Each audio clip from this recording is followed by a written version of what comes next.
Merci Madame la maire. Monsieur le préfet, tout augmente, plus 6,2% sur les prix à la consommation, plus 1,8% sur l'alimentation, plus 20% sur l'énergie, peut-être même bientôt plus 25% sur le pass Navigo. Et avec tous ces chiffres, c'est surtout la pauvreté qui augmente. Beaucoup de personnes ne peuvent plus subvenir à leurs besoins primaires. Les files de distribution alimentaire qui ne cessent de s'allonger en sont le témoin.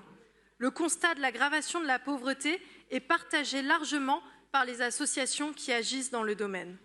Toutes ces associations qui pallient tant bien que mal à la pauvreté et au désengagement de l'État subissent elles aussi l'inflation.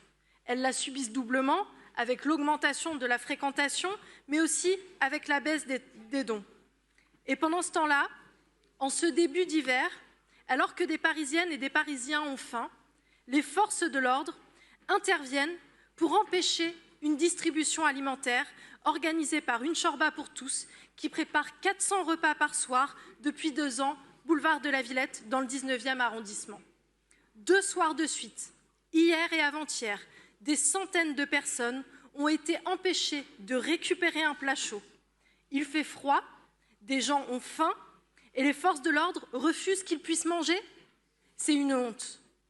Et le fondement de cette dispersion, un arrêté préfectoral adopté le 4 octobre et renouvelé le 4 novembre qui interdit les regroupements de consommateurs de stupéfiants ou ce comportement comme tel, je cite, « Mais qu'est-ce que cela signifie ? Des personnes vulnérables, des jeunes, des familles modestes qui font la queue pour se nourrir sont assimilées à des usagers de drogue ? Et je ne rentre même pas dans l'hypothèse où les personnes à qui on interdit cette aide alimentaire seraient effectivement des usagers de drogue. Donc des personnes précaires qui vivent déjà une situation difficile, contraints de recourir aux distributions alimentaires avec tout ce que cela signifie, se font chasser par la police ? Est-ce que c'est le retour du code pénal de 1810 qui pénalisait le vagabondage et la mendicité ?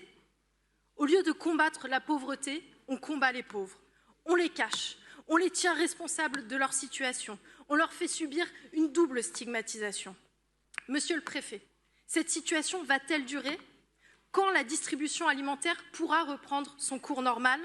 Et plus généralement, quels moyens et quels dispositifs vont être mis en place pour agir réellement et efficacement contre la pauvreté ? La ville de Paris s'engage, multiplie les actions, les mises à l'abri, avec la mise à disposition de gymnases, le soutien aux associations. Et si les 14 000 places d'hébergement ont été sauvées de justesse, ce n'est pas assez. Dimanche, c'est la journée internationale des droits de l'enfant et je vous rappelle qu'en France, 42 000 enfants dorment chaque nuit dehors et ont besoin, eux aussi, de cette aide alimentaire. Merci Madame.